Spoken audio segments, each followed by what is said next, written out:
பிரியமானவர்களே, இயேசு கிறிஸ்துவின் நாமத்தில் உங்கள் எல்லாருக்கும் அன்பின் வாழ்த்துக்கள்.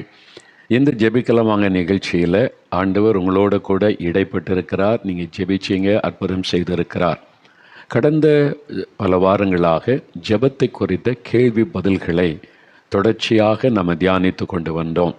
ஜெபத்தை பற்றின உங்களுடைய கேள்விகளுக்கு பதில் அளிக்க தேவன் கிருபை கொடுத்தார். என்னால் தெரிந்த அளவு முடிஞ்ச அளவு சொல்லியிருக்கிறேன். ஆனால் நிறைய பேர் ஆசீர்வதிக்கப்பட்டதாக, ஜெபத்தை பற்றின பல சந்தேகங்கள் தெளிவாகிவிட்டதாக போகிற இடெல்லாம் சொல்கிறாங்க. அதை கேட்கும்போது உள்ளத்தில் மகிழ்ச்சி வருகிறது. ஆண்டவரை நான் துதிக்கிறேன்.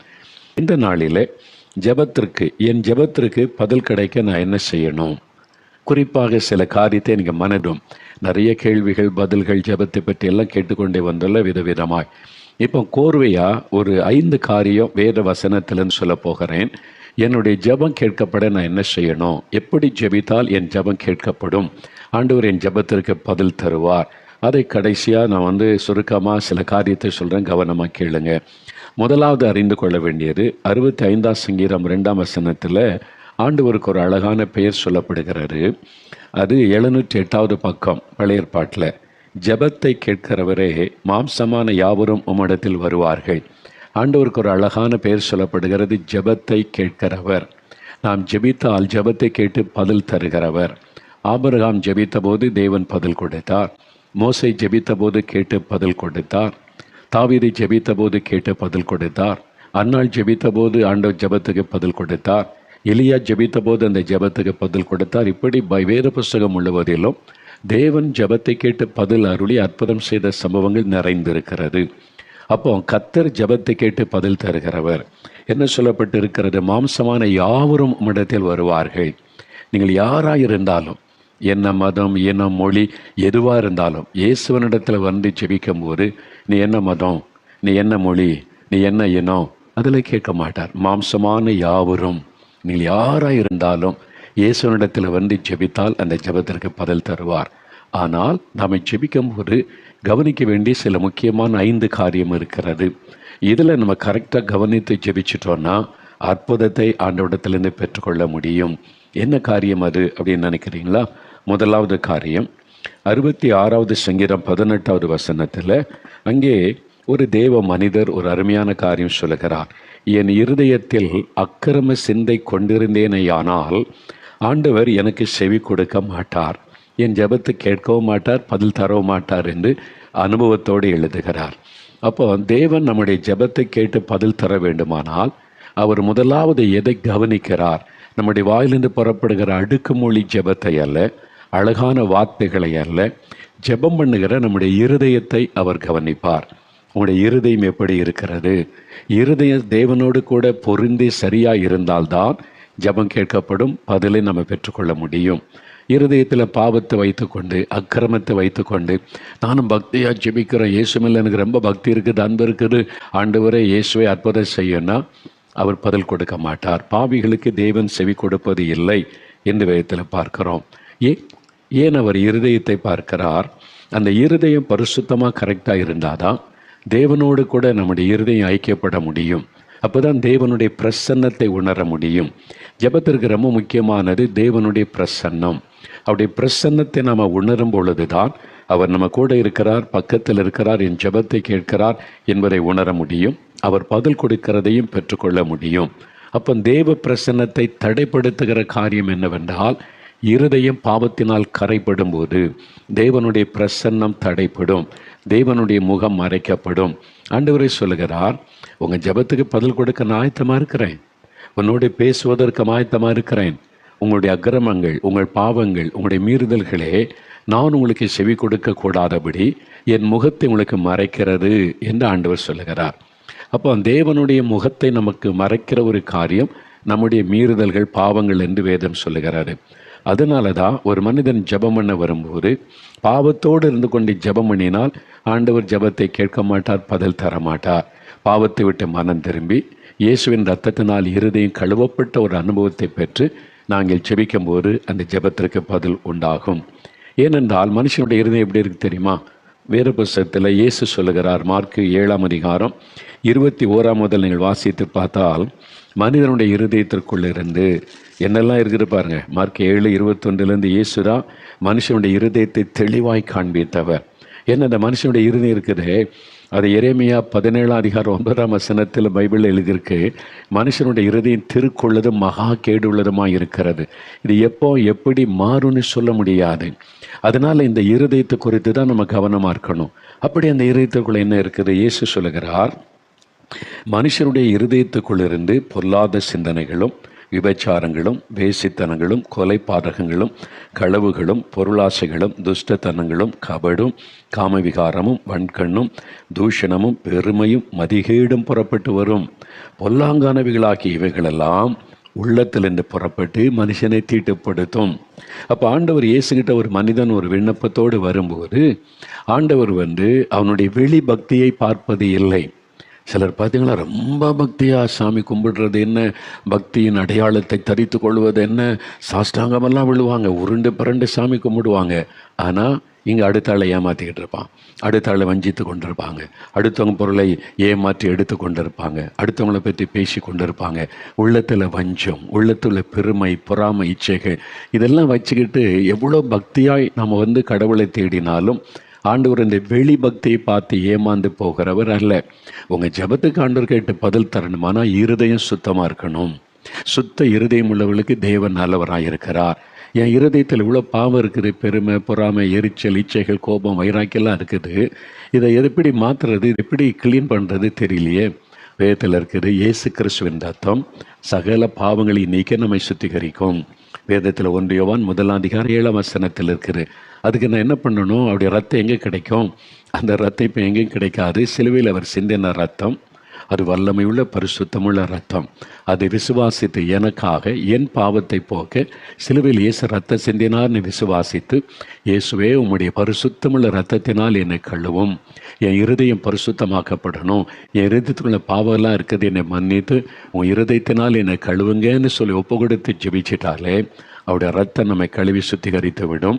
கண்களால் அதை பார்க்க முடியாது, ஆனால் இருதயத்தில் உணர முடியும். அது எப்போ நடக்கும்? ஒரு மனிதன் தன் பாவத்தை உணர்ந்து மனம் திரும்பி பாவரிக்கை ஜெபம் செய்யும் போது. அப்போ உண்மையாக நான் பாவம் செய்துட்டேன், என் இருதயம் கரைப்பட்டு இருக்கு, ஆண்டவரை துக்கப்படுத்திட்டேன், ஆண்டவரே என்னை மன்னிக்கணும்னு மனம் திரும்பி தன் பாவத்தை அறிக்கை செய்து விட்டு விடுகிறவன் இரக்கம் வருவான் என்று வசனம் சொல்லுது. ஆண்டவரிடத்தில் பாவத்தை ஒத்துக்கொண்டு அறிக்கையிட்டு ஆண்டவருடைய ரத்தம் நம்மை கழுவ இடம் கொடுத்துட்டா நம்முடைய இருதயத்தையோட ரத்தம் கழுவி சுத்திகரிக்கும். உள்ளத்தில் தெரியும் அந்த சந்தோஷம், ரட்சிப்பின் மகிழ்ச்சி, பாவமன்னிப்பின் மகிழ்ச்சி, அந்த பாவ கரைகள் நீங்கி ஒரு சுத்த இருதயத்தை நம்மால் உணர முடியும். அப்போது நீங்கள் இயேசுவே என்று சொல்லி அவருடைய பிரசன்னத்தில் ஜெபிக்க ஆரம்பிக்கும் போது அவருடைய பிரசன்னத்தை உணர முடியும். ஆண்டவர் உடனே ஜெபத்திற்கு பதில் தருவார். அப்போ முதலாவது நீங்கள் எப்போ ஜெபிக்க முழங்கால் படியிட்டாலும் உடைய இருதயம் தேவனோடு பொருந்தி இருக்குதா, சுத்த இருதயமாக இருக்குதா நீ பார்க்கணும். நம்ம மனிதர்கள், நம்ம பாவம் நிறைந்த உலகத்தில் இருக்கிறோம். அப்பப்போ இந்த சூழ்நிலைகள், கோபம், எரிச்சல், இச்சைகள் பாவத்தை கொண்டு உள்ளத்தை கரைப்படுத்தி விடும். அதனால தான் அனுதினமும் வேதம் வாசித்து நம்ம ஜெபிக்கும் போது ஆண்டவருடைய ரத்தம் நம்மை கழுவ இடம் கொடுக்கணும். நான் இத்தனை வருஷமாக ஊழியம் செய்கிறேன், அதனால் நான் முற்றிலும் பரிசுத்தமாயிட்டேன், என்ற பாவமே கிடையாது அப்படின்னு சொல்ல முடியாது. நானும் பாடுள்ள மனிதன், பலவீனமுள்ள மனிதன். சூழ்நிலைகள் சில பாவத்தை கொண்டு விடுகிறது. பாவ பலவீனம் நம்மை தாக்கி சில தவறுகளை செய்ய வைத்து விடுகிறது. திடீர்னு கோவப்பட்டுறோம், திடீர்னு எரிச்சல் பட்டுறோம், தப்புன்னு தெரியாது, ஐயோ தப்புன்ட்டோமே. அப்போ ஆண்டோடைய சமத்தில் போகும்போது, ஆண்டவரே நான் இந்த தவறை செய்துட்டு என்னை மன்னிச்சிருங்க, ரத்தத்தினால் கழிவுறீங்கன்னு முதலாவது நம்ம ஒப்பு கொடுத்து ஜெபித்த பிறகு நம்ம மற்ற காரியத்துக்கு ஜெபிக்க ஆரம்பித்தால் உடனே தெய்வ பிரசன்னத்தை உணர முடியும். அவரோடு கூட தொடர்பு கொண்டு ஜெபத்தில் நாம் பேச முடியும், பெற்றுக்கொள்ள முடியும். அதனால் உங்களுடைய இருதயத்தை சோதித்து பார்த்து ஒப்பு கொடுத்து முதலாவது ஜெபிங்க. ரெண்டாவது, ஜெபத்தில் நம்ம கவனிக்க வேண்டிய இன்னொரு காரியம், பரிசுத்த மார்க் எழுதின சுவிசேஷம் 11ஆம் அதிகாரம், மார்க் 11ஆம் அதிகாரம் 24வது வசனம் பாருங்கள். ஆண்டவர் என்ன சொல்கிறாரு? இயேசுவே சொல்லுகிறார். இது 66வது பக்கம் புதிய ஏற்பாட்டில். ஆதலால் நீங்கள் ஜெபம் பண்ணும்போது எவைகளை கேட்டுக்கொள்வீர்களோ அவைகளை பெற்றுக்கொள்வோம் என்று விசுவாசியுங்கள், அப்பொழுது அவைகள் உங்களுக்கு உண்டாகும் என்று சொல்லுகிறேன். இயேசு சொல்கிறாரு, என் பிள்ளைகளே, நீங்கள் ஜெபம் பண்ணும்போது நீங்கள் யாராயிருந்தாலும் இயேசுவை நோக்கி நீங்கள் ஜெபம் பண்ணும் பொழுது எவைகளை கேட்டுக்கொள்வீர்களோ அவைகளை பெற்றுக்கொள்வோம் என்று விசுவாசியுங்கள். அப்போ தான் அந்த ஜெபத்திற்கு பதில் ஒரு அற்புதத்தை பார்க்க முடியும். அப்போ 2வது ஆண்டவர் எதிர்பார்ப்பது நம்முடைய விசுவாசத்தை எதிர்பார்க்கிறார். முதலாவது சுத்த இறுதி இருக்கணும், ஆண்டவருக்கு நம்மளோட தொடர்பு சரியாக இருக்கணும். 2வது விசுவாசம். எபிரேயர் 11:6 வேதம் சொல்லுது, விசுவாசம் இல்லாமல் தேவனுக்கு பிரியமாக இருப்பது கூடாத காரியம். தேவனிடத்தில் சேருகிறவர்கள் அவர் உண்டென்றும் தம்மை தேடுகிறவர்களுக்கு பலன் அளிக்கிறவர் என்றும் விசுவாசிக்க வேண்டும். நமக்குள்ள விசுவாசம் இல்லாட்டா தேவனை பிரியப்படுத்த முடியாது, சந்தோஷப்படுத்த முடியாது. அப்படி அர்த்தம் என்ன? நம்ம விசுவாசிக்காவிட்டால் நம்ம ஜெபம் கேட்கப்படாது, ஆண்டவர் பதில் கொடுக்க மாட்டார். என்ன காரியத்துக்கு ஜெபிக்க போகிறோம்? சுகத்துக்காக, ஒரு விடுதலைக்காக, ஒரு வேலைக்காக, திருமண காரியத்திற்காக, ஒரு கற்பத்தின் ஆசீர்வாதத்திற்காக, ஊழியத்திற்காக, எதுக்கு நீங்கள் ஜெபிக்க போனாலும் நான் ஜெபிக்கிறதை பெற்றுக்கொள்வேன் என்று விசுவாசிக்கணும். ஆண்டவர் எனக்கு தருவார், நான் அவரிடத்தில் பெற்றுக்கொள்வேன், என் ஜெபத்தை அவர் கவனிக்கிறார் என்று விசுவாசிக்க வேண்டும். இல்லை சும்மா ஜெபம் பண்ணி பார்ப்போமே, எல்லாரும் சொல்கிறாங்களே, அப்படியே அல்ல. என் ஜெபத்தை அவர் கேட்கிறார், பதில் தருகிறார் என்று விசுவாசிக்க வேண்டும். விசுவாசிக்கும் போதுதான் ஆண்டவர் பதில் கொடுக்க முடியும், அற்புதம் செய்ய முடியும். மார்க் 11:23 சொல்லும் பொழுது, தன் இருதயத்தில் சந்தேகப்படாமல் விசுவாசித்தால் அவங்க கேட்டுக்கொண்டபடியே ஆகுமா. இருதயத்தில் சந்தேகப்படாமல் விசுவாசிப்பது. வேதத்தில் யாக்கோபு 1:6 தேவனிடத்தில் ஒரு காரியத்துக்காக நீங்கள் ஜெபிக்கிறீங்கன்னு வைத்துக்கொள்ளுங்க. ஒரு ஞானம் வேணும், படிப்பில் ஜெயம் வேண்டும், ஒரு ஆசீர்வாதம் வேணும், ஒரு குழந்தை வேணும், அல்லது வேலை வேணும், ஏதோ ஒரு காரியத்துக்காக தேவைக்காக ஜெபிக்கிறேன்னு வைத்துக்கொள்ளுங்க. பாருங்கள், யாக்கோபு 1:6 சொல்லுகிறது, 312 பக்கம் புதிய ஏற்பாட்டில், ஆனாலும் அவன் எவ்வளவாகிலும் சந்தேகப்படாமல் விசுவாசத்தோடே கேட்க கடவன். சந்தேகப்படுகிறவன் காற்றினால் அடிபட்டு அலைகிற கடலின் அலைக்கு ஒப்பாயிருக்கிறான். அப்படிப்பட்ட மனுஷன் தான் கர்த்தரிடத்தில் எதையாகிலும் பெறலாம் என்று நினையாதிருப்பானாக. அப்போ வசனம் சொல்லுது, எவ்வளவாகிலும் சந்தேகமே படாமல் ஆண்டவர் இயேசு என் ஜெபத்தை கேட்டு எனக்கு அற்புதம் செய்வார், இந்த காரியத்தில் அற்புதம் நடக்கும், சுகத்தை நான் பெற்றுக்கொள்வேன், விடுதலை பெற்றுக்கொள்வேன், இந்த ஆசீர்வாதம் நடக்கும்னு விசுவாசிக்கணும். கொஞ்சமும் சந்தேகப்படாதபடி விசுவாசிக்கணுமா? அப்படி இல்லாவிட்டால் சந்தேகப்படுகிறவன் தேவனிடத்தில் ஒன்றையுமே பெற்றுக்கொள்ள முடியாது என்பதாய் வேதம் சொல்லுகிறது. இதற்கு ஒரு உதாரணம் பாருங்கள். பரிசுத்த மார்க் எழுதின சுவிசேஷம் 9 வேத வசனத்தை எடுத்துக்கொள்ளுங்க. பரிசுத்த மார்க் எழுதின சுவிசேஷம் 9 ஒரு தகப்பன் இயேசுவனிடத்திலே வருகிறார். அவனுடைய மகன் கொடிய அசுத்தாவினால் பாதிக்கப்பட்டு அந்த அசுத்தாவி அவனை கொல்லும்படி போராடுகிறது. அப்போ அந்த தகப்பன் இயேசுவனிடத்திலே வருகிறார். அவனுடைய சீஷர்களால் துரத்தி விட முடியல. அப்போ இயேசுவனிடத்தில் என்ன ஜெபிக்கிறார் பாருங்க. 22வது வசனம், மார்க் 9:22 61 பக்கம் புதிய ஏற்பாட்டில் பாருங்க. இவனை கொல்லும்படிக்கு அந்த அசுத்தாவி அவனை தேயிலும் தண்ணீரிலும் தள்ளிற்று.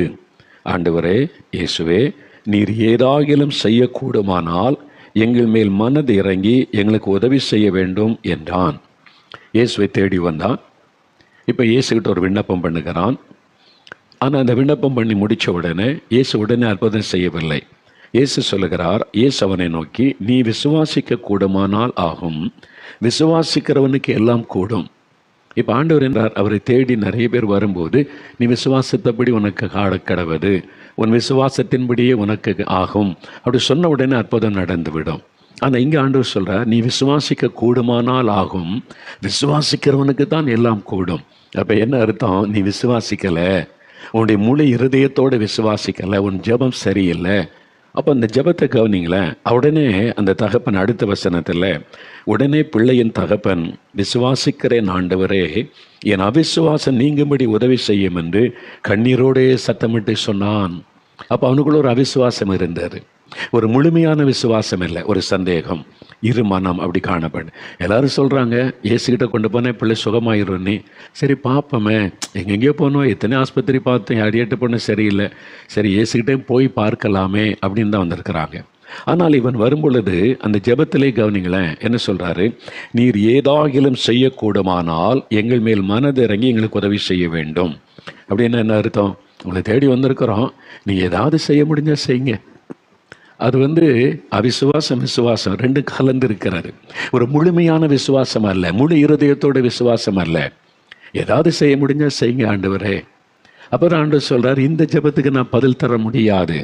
நீ விசுவாசமும் இல்லாமல் அவிசுவாசம் இல்லாமல் இரு நிலைமையில் ஒரு முழுமையான விசுவாசம் இல்லாமல் வேண்டிக் கொள்கிறாய். நீ விசுவாசிக்க கூடுமானால் ஆகும். நீ முழு இருதயத்தோடு நீ விசுவாசித்தால் நான் பிள்ளைக்கு விடுதலை தருவேன். நீ ஏதாவது செய்ய முடிஞ்சால் செய்யுங்க அப்படின்னா என்ன அர்த்தம்? அப்போ என்னால் செய்ய முடியாதா? நீ சந்தேகப்படுகிறாய். முடிஞ்சால் செய்யிட்ட முடியலன்னா பரவாயில்ல. அப்போ முழுமையான ஒரு விசுவாசம் இல்லை. இன்றைக்கி நம்முடைய ஜெபத்தில் இந்த அவிசுவாசம் நம்மளை அறியாமல் உள்ளே நுழைந்து விடும். நீங்களே யோசித்து பாருங்கள், ஜெபம் பண்ணும்போது ஒரு முழுமையான விசுவாசம் இல்லாமல் இருமனதோடு அரைகுறை மனதையோடு சரி அவங்களுக்கெல்லாம் செய்கிறாங்க ஜெபம் பண்ணி பார்ப்போமே, அந்த ஜெபத்துக்கு பதில் வராது. ஆண்டவர் அற்புதம் செய்ய முடியாது. அதனால தான் ஆண்டவர் சொல்ல, நீ விசுவாசிக்க கூடுமானால் ஆகும். அப்போ இந்த தகப்பனுக்கு தெரிஞ்சிட்டு தன்னுடைய அவிசுவாசத்தினால ஆண்டவர் உடனே அற்புதம் செய்யலை. உடனே அவர் சொல்லுகிறார், ஆண் பிள்ளை விசுவாசிக்கிற ஆண்டவரே தன்னுடைய விசுவாசத்தை அறிக்கையிட்டு விட்டு என் அவிசுவாசம் நீங்க எனக்கு உதவி செய்யும் என்று கண்ணீரோடைய சத்தமிட்டு சொன்னான். ஒரு மனம் திரும்புதல். இது பாவத்திலிருந்து மனம் திரும்புதல், அவிசுவாசத்தை விட்டு மனம் திரும்புதல். ஐயோ ஆண்டவரே, நான் சந்தேகப்பட்டுட்டேன், முழு இருதயத்தோடு நான் விசுவாசிக்கலை, என் அவிசுவாசத்தை மன்னியும் என்று மனம் திரும்பி கண்ணீரோடு அறிக்கையிட்ட உடனே இயேசு அற்புதம் செய்கிறார். சும்மா ஜெபம் பண்ணி பார்க்கலான்னு நீங்கள் ஜெபிச்சிங்கன்னா ஆண்டவர் எப்படி அற்புதம் செய்ய முடியும்? ஒரு சமயம் ஒரு வீட்டில் நான் சந்தித்து அவங்க ஜெபிக்க அழைச்சிருந்ததுனால போயிருந்தேன். நான் வந்திருப்பதை கேள்விப்பட்டு பக்கத்து தெருவில் இருந்த ஒரு தாயார் வந்துட்டாங்க. அவங்களும் ஒரு கிறிஸ்தவ தாயார் தான். அவங்க கணவர் ரட்சிக்கப்படலை. அவன் பேசி கொண்டிருந்து விட்டு அவங்க எவ்வளோ நாளாக நான் ஜெபிக்கிறேன் கணவருக்காக, என்ன ரட்சிக்கப்படலை ஐயா அப்படின்னாங்க. சரி ஜெபம் பண்ணுவோம், ஆண்டவருடைய கணவரை கட்டாயம் ரட்சிப்பான்னு சொன்னால் அவங்க முக்காடு போட்டு முழங்கால் போட்டுக்கிட்டு இருக்கும்போதே சொல்கிறாங்க, அவர் எங்கே ரட்சிக்கப்பட போகிறாரு? ஆனால் இவங்க ஜெபிக்கிறாங்களாம் பல வருஷமாக கணவர் ரட்சிக்கப்படணும்னு. ஆனால் அவருடைய வாயிலேருந்து என்ன வார்த்தை வருது? அவர் எங்கே ரட்சிக்கப்பட போகிறாரு? அப்போ இவங்க ஜெபிக்கிறாங்க கணவருடைய ரட்சிப்புக்காக, முழு விசுவாசத்தோடு அல்ல. அவர் எப்படி ரட்சிக்கப்படுவார்? அவர் எங்கே ரட்சிக்கப்பட மாட்டார். ஆனால் ஆண்டவரே கணவரை ரட்சியும். இந்த ஜெபத்துக்கு ஆண்டவர் எப்படி பதில் தருவார்? பதில் தர மாட்டார். அதனால தான் ஆண்டவர் சொல்ல, முழு இருதயத்தோடு விசுவாசித்தால் நீ கேட்டுக்கொள்வதை பெற்றுக்கொள்ள முடியும். இந்த மாதிரி தான் நம்ம நிறைய பேர் நம்ம அவிசுவாசத்துக்கு இடம் கொடுத்து விசுவாசிக்கிற மாதிரி ஒரு ஜெபம் செய்கிறோம். அப்போ ஜெபிக்கும் போது நல்லா கவனிக்கணும், நான் எதுக்காக ஜெபிக்க போகிறோம், அதை பெற்றுக்கொள்ளுவேன். ஆண்டவர் அது எனக்கு தருவார். அது எப்படி இருக்கும் தெரியுமா? அந்த விசுவாசம் மார்க் 5ஆம் அதிகாரம் 27வது வசனத்தில், மார்க் 5ஆம் அதிகாரம் 27ஆம் வசனத்தில் 12 வருஷமாக பெரும்பாடு உள்ள ஒரு பெண் இயேசு பற்றி கேள்விப்படுகிறாள். இனி இயேசுகிட்ட வரல, கேள்விப்படுகிறாள். அப்போ இயேசுவால் குணமாக்க முடியும். அவளுக்கு விசுவாசம் எப்படி சொல்லார் பாருங்க. இயேசுவை குறித்து கேள்விப்பட்டு நான் அவருடைய வஸ்திரங்களை ஆகிலும் தொட்டால் சொஸ்தமாவேன் என்று சொல்லி இயேசுவிடத்தில் வந்தாள். இயேசுவிடத்தில் வரும்பொழுதே ஒரு விசுவாசம், நான் சுகமாவேன், நான் சொஸ்தமாவேன், இயேசு இன்றைக்கு என்னை குணமாக்குவார், அவருடைய வல்லமை என்னை குணமாக்கி விடும். எல்லாரும் சொல்கிறாங்களே போய் பார்ப்போம், ஏதாவது நடந்தால் சரி அப்படின்னு நினைக்கவில்லை. சுகமாவேன், அதான் விசுவாசம். அப்போ நீங்கள் ஜெபிக்க முழங்கால் படியிடும் போதே நான் கேட்பதை இயேசுவிடத்தில் பெற்றுக்கொள்வேன், அவர் எனக்கு செய்வார் என்கிற ஒரு விசுவாசம். இன்னொரு வசனம் பாருங்களேன். பரிசுத்த மார்க் எழுதின சுவிசேஷம் 10ஆம் அதிகாரம் 50லேருந்து 52 வசனம் பார்த்தீங்கன்னா, பரிதிமேயு என்கிற ஒரு கண் தெரியாத ஒரு மனிதன் அவன் தெருவோரத்தில் பிச்சை எடுத்து கொண்டிருக்கிறான். இயேசுவை கூப்பிடுகிறான், ஜெபம் பண்ணுகிறான், இயேசுவே தாவீதின் குமாரனே எனக்கு இறங்கும் என்று. ஆண்டவர் இந்த ஜெபத்தை கேட்டார். அவனை கூப்பிடுங்க, அவனை அழைச்சிட்டு வாங்கன்னு சொன்ன உடனே மேல் வஸ்திரத்தை தூக்கி எறிந்து விட்டு இயேசுவிடத்திலே வந்தான் என்று வசனம் சொல்கிறது 50வது வசனத்தில். அப்போ இயேசுகிட்ட வரணும் மேல் வஸ்திரத்தை கழட்டி எறியணுமா? அப்படி கிடையாது. பொதுவாக யூதர்கள் உள்ள ஒரு அங்கி போட்டிருப்பாங்க. அப்போ அதுக்கு மேலே ஒரு வஸ்திரம் உள்ள அங்கி போட்டு ஃபுல்லாக கவர் பண்ணல, கோட்டு மாதிரி ஒரு அங்கி போட்டிருப்பாங்க, மேல் வஸ்திரம் மாதிரி. அப்போ இயேசு அவனை பார்த்து சொன்னார், நான் அவனுக்கு என்ன செய்யணும் அப்படின்னு கேட்டால், நான் பார்வை அடையணும் சொன்ன உடனே 52 இயேசு அவனை நோக்கி, நீ போகலாம், உன் விசுவாசம் உன்னை ரட்சித்தது என்றார். உடனே அவன் பார்வை அடைந்து இயேசுவுக்கு பின் சென்றான். இயேசு அவனை தொடவும் இல்லை, ஜெபிக்கவும் இல்லை. உன் விசுவாசம் உன்னை ரட்சித்தது போ, அவ்வளோதான் சுகம். அவன் இயேசுகிட்ட ஒரு சின்ன ஜெபம் பண்ணினான். ஆண்டவர் நீ விசுவாசித்தபடி ஆக கடவுதென்றால் அற்புதம். அந்த ஃபெய்த், விசுவாசம். இவன்கிட்ட எப்படி அந்த விசுவாசத்தை இயேசு கண்டார்? அவனுடைய விசுவாசத்தை பார்த்து தானே இயேசு சொல்கிறார், நீ விசுவாசித்தபடி உனக்கு ஆக கடவுதுன்னு சொல்லி. உன் விசுவாசம் உன்னை ரட்சித்ததுன்னே சொல்கிறாரு. என்ன எப்படி கண்டார்னா, அந்த நாட்களில் கண் தெரியாத பார்வையற்றவர்களுக்கு அரசாங்கம் கொடுக்கிற ஒரு அடையாள வஸ்திரம், ஒரு யூனிஃபார்ம். அந்த ட்ரெஸ் ஒன்று போல் ஒரு மாதிரி ஒரே அடையாளம் உள்ள ட்ரெஸ்ஸு. அது கண் தெரியாதவங்களுக்கு கொடுக்குற மேல் கோட்டு, மேலே போடுற ட்ரெஸ்ஸு. எதுக்குன்னு சொன்னால், அந்த காலத்தில் அவங்களுக்கு பார்வை தெரியாதுன்னு சொல்லி மற்றவர்கள் அடையாளம் கண்டு கொண்டு உதவி செய்வாங்க ரோடை கடக்கிறதற்கு. அவன் இல்லாட்டினா கண் தெரியுற மாதிரி மோதிடுவாங்க. அப்போ பார்வையில்லாத மனிதன் என்று அவனுக்கு மற்றவங்க அடையாளம் கண்டு ஹெல்ப் பண்ணுவதற்கு. ரோமருடைய குதிரைகள் வரும், ரதங்கள் வரும். திடீர்னு ரோட்டில் நடந்து போனால் மற்றவங்க ஒதுங்கிடுவாங்க, பார்வை இல்லாதவங்க. அப்போ மற்றவங்க போய் அவங்களுக்கு ஹெல்ப் பண்ணுவாங்க, இவருக்கு பார்வை இல்லைன்னு சொல்லி. அப்போ அந்த மேல் வஸ்திரம் கண் தெரியாதவன் என்பதற்கான அடையாளம். இப்போ இயேசு ஜெபத்தை கேட்டு கூப்பிடுகிறார். உன் சத்தத்தை கேட்டார். இயேசு கூப்பிடுறான்னு சொன்ன உடனே அந்த மேல் வஸ்திரத்தை எரிஞ்சிட்டான். ஏன்? இனி நான் குருடன் அல்ல, இனி நான் பார்வையற்றவன் அல்ல, இனி பார்வையற்றவர்கள் போடுகிற இந்த ட்ரெஸ் எனக்கு தேவையில்லை. ஏன்னா இயேசு என் ஜெபத்தை கேட்டு விட்டார், அவர்கிட்ட போகிறேன். தூக்கி எரிஞ்சிட்டு வந்தான். அதாவது கிரியையிலே விசுவாசத்தை வெளிப்படுத்தினான். அப்போதான் இயேசு அறிந்து கொண்டார் இவனுக்கு எவ்வளோ பெரிய விசுவாசம். அதனால் அவன் ஜெபத்துக்கு பதில் கொடுக்கிறார். உன் விசுவாசம் உன்னை ரட்சித்தது, நீ போ. உடனே பார்வை அடைந்து விட்டான். அப்போ ஆண்டவர் எதிர்பார்ப்பது விசுவாசம். அதனால் இயேசுவிடத்தில் வரும்போது ஜெபிக்க முழங்கால் படியிடும்போது எதற்காக நீங்கள் வேண்டிக் கொள்ள போகிறீங்களோ அதை பெற்றுக்கொள்வேன் என்று விசுவாசிக்க வேண்டும். அப்போ தான் அற்புதத்தை நீங்கள் பார்க்க முடியும். ஜார்ஜ் முல்லர் என்ற ஒரு தெய்வ மனிதர் இருந்தார் இங்கிலாந்து தேசத்தில். அவர் ஆயிரக்கணக்கான அனாதை குழந்தைகளை தத்தெடுத்து ஒரு அனாதை விடுதி வைத்து நடத்தினார். அவங்களுக்கெல்லாம் ஆகாரம் கொடுத்து கவனிப்பது, பராமரிப்பது. விசுவாசத்தினால அவர் செய்தார். யார்கிட்ட அதுக்காக காணிக்கை கேட்டதில்லை. அவங்க ஆண்டவர்கிட்ட மட்டும் கேட்பார். விசுவாசத்தோடு பெரிய சாதனை நடத்தி இருக்கிறார் அவர். ஒரு சமயம் அவருடைய வயதான காலத்தில் கப்பல், அந்த காலத்தில் கப்பல் பிரயாணங்கள், ஒரு பட்டணத்துலேருந்து இன்னொரு பட்டணம் போகணும். ஐரோப்பா நாடுகளில் பக்கம் இருக்க ஒரு நாட்டிலேருந்து இன்னொரு நாட்டுக்கு போகணும் அப்படின்னா கப்பலில் போவாங்க. அப்போ இவரும் ஜார்ஜ் முல்லர் ஒரு சமயம் ஒரு கூட்டம் ஒழுங்கு பண்ணியிருந்தாங்க ஒரு பட்டணத்தில். நோட்டீஸ்லாம் அடித்து விளம்பரம்லாம் பண்ணிட்டாங்க அந்த காலத்துக்கு ஏற்றபடி. அப்போ இவரும் புறப்பட்டு கப்பலில் பிரயாணப்பட்டு போகிறார். போகிற வழியில் திடீர்னு நடுக்கடலில் கப்பல் நின்று விட்டார். என்னதுன்னு பார்க்குறாங்க. எல்லாம் கப்பல் அசைய முடியல, நின்று விட்டார். கப்பல் கேப்டன் அவர்கிட்ட போய் ஜார்ஜ் முல்லர் விசாரித்தார். என்னாச்சு, கப்பல் மூவ் பண்ணலையே? முன்னால் போய் பாருங்கள், பனி பாறைகள் சூழ்ந்து விட்டார். இனி கடலில் இந்த குளிர்னால தண்ணீர் எல்லாம் உறைந்து பனிக்கட்டுகளால் சூழ்ந்து கிடக்கிறது. கப்பலை நகட்ட முடியவில்லை. இந்த பனிப்பாறைகள் விலகின பிறகு, கரைந்து விலகின பிறகு தான் இனி கப்பல் போக முடியும். இவர் கேட்டார், எவ்வளோ நேரம் ஆகும்? நேரமாக நாள் கணக்கு ஆகலாம். முன்னால் போய் பாருங்கள், அதனுடைய பனிப்பாறைகள் அவ்வளவு பனிப்பாறைகள் உறைந்து நிற்கிறது. அதனால் கப்பலை செலுத்துவது கடினம். இவர் சொன்னார், நான் இந்த கூட்டத்தில் இந்த தேதியில் போய் பிரசங்கம் பண்ணணும். கப்பல் கேப்டன் சொன்னார், போக முடியாது, அதுக்குள்ளே போகிறது முடியாத காரியம், இருக்கிற சூழ்நிலை அப்படி இருக்கிறது என்று. ஜார்ஜ் முல்லர் சொன்னார், இல்லை, நம்ம ஜெபம் பண்ணால் இயேசு வழி திறப்பார், இந்த சூழ்நிலையை மாற்றி விடுவார், நம்ம ஜெபிக்கலாம். கேப்டன் சொன்னார், என்னையா சொல்கிறீங்க? நீங்கள் போய் பாருங்கள், சூழ்நிலை எங்கே பார்த்தாலும் பனிக்கட்டி உறைஞ்சி நிற்கிது, கப்பலை மூவ் பண்ணவே முடியலை. ஆனால் இல்லை, அந்த குறிப்பிட்ட டைமில் நான் போய் சேர்ந்த கப்பலை ஆண்டவர் கொண்டு போய் சேர்ப்பார்னா அது எப்படி நடக்கும்? இருக்கிறத பாருங்கன்னு சொன்னார். இல்லை, நம்ம ஜெபம் பண்ணுவோம், இயேசு அற்புதம் செய்வார். சரி என்று சொல்லி, அவர் ஒரு கிறிஸ்தவராக இருந்ததுனால, சரி இந்த வயசான ஊழியக்காரர் சொல்கிறாருன்னு சொல்லி சரின்னு 2 பேரும் முழங்கால் படியிட்டார்கள்.